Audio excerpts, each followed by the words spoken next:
Candace Owens was on with Piers Morgan talking about the 2024 election, and at one point in the clip that I'm about to show you, absolutely obliterated LeBron James for his endorsement of Kamala Harris on X, where he created and posted this false propaganda video. All right, heck yeah, it's cool. Black guy, that's one of my buddies. We had fun. We carved watermelons together. It was awesome. No, I'm not a racist. They're taking black jobs now. The whole country's going to be like, it'll be like Detroit. A lot of it's about the genes, isn't it? Don't you believe? They're poisoning the blood of our country. Troublemaker. These are troublemakers. Look, I love the old days, you know? Do you know what they used to do to guys like that when they were in a place like this? They'd be carried out on a stretcher, folks. Like to punch him in the face, I'll tell you. Now, if you had one really violent day, like one rough hour, and I mean real rough, the word will get out and it will end immediately. But we're going to indemnify police officers and law enforcement from being destroyed by the radical left. You're changing history, you're changing culture. Of course I hate these people. And let's all hate these people, because maybe hate is what we need. So as you can see, completely false. And Candace has been going hard at LeBron since he has spoken in the past about how good Diddy parties were, and she didn't hold back here. Watch this. LeBron James, just because he is black, is not living the black experience of somebody who might be living on the south side of Chicago. It's actually insulting when LeBron James posts something, and you saw this in the comments, by the way. If we could use any metric, it was the fact that LeBron James had to start hiding comments because the overwhelming majority of them were negative when he made a post that was very propagandist. He was using things that Trump said and splicing it and behind clips of the civil rights movement. It made entirely no sense. It was offensive, an offensive level of propaganda.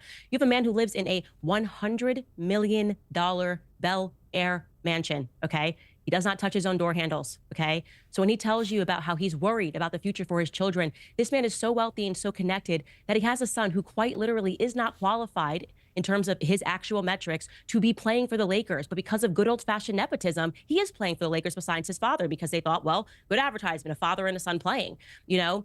And so when you see that taking place and this person pretending to be in the struggle, that's why I said Barack Obama exiting his mansion in Martha's Vineyard to come down and roll up his sleeves and speak to the brothers, it does resonate as insulting.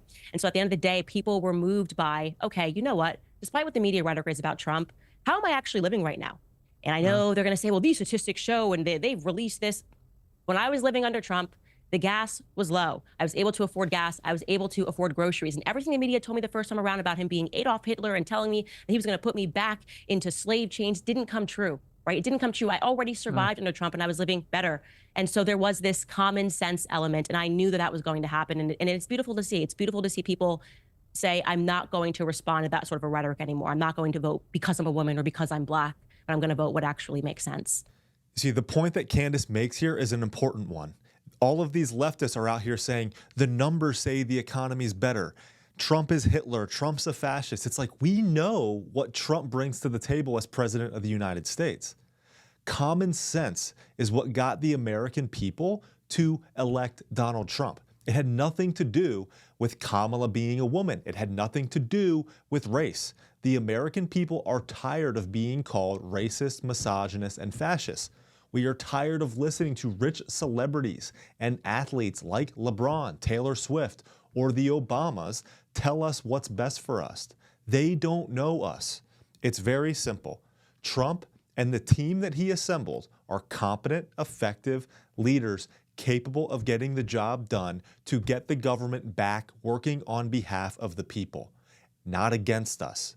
We just want to live lives to our potential, build and provide for our families, and be able to have and talk about our values free from government censorship and interference. The government's job is very limited. Keep us safe and let us create and build our lives. Period. The American people run this country, and it's become clear the left hates the American people. So they got what they deserved, a knockout loss and a clean sweep out of the American government.